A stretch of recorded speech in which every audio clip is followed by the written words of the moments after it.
ரிஷபம்.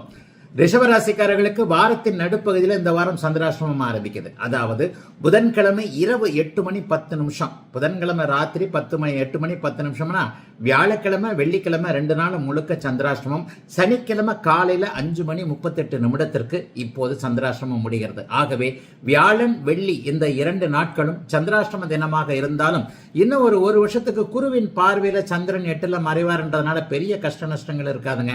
ஆனாலும் இந்த வியாழக்கிழமையும் வெள்ளிக்கிழமையும் இந்த வாரத்துல மட்டும் அடுத்தவங்களை நம்புறதுன்றது எதுக்கும் தேவையில்லாத ஒண்ணு. யார்ட்டையும் பணம் கொடுக்கல் வாங்கல், ஒருத்தரை நம்பி பிராமிஸ் பண்றீங்க அல்லது ஒருத்தருக்கு கேரண்டி கையெழுத்து மாதிரி ஒண்ணு போடுறீங்க, இவர் தரலைன்னா நான் தரேன் அப்படிங்கிற மாதிரியான விஷயங்கள் எல்லாம் கொஞ்சம் தவிர்க்க வேண்டிய அமைப்புகள் வியாழக்கிழமையும் வெள்ளிக்கிழமையும்.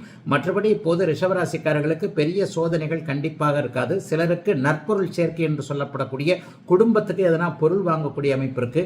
11ஆம் இடத்துல சனியும் 2ஆம் இடத்துல குருவும் இருக்கிறதுனால வேலை தொழில் விஷயங்கள் எல்லாமே கொஞ்சம் கை கொடுக்கக்கூடிய தன்மைகள்ல தான் இருக்கும்.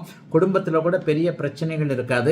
7ஆம் இடத்துல சந்திரன் ஆரம்பத்துல நல்ல வலிமையாக இருப்பதால காதல் வரக்கூடிய அமைப்புகளும் இப்போது இருக்கிறது.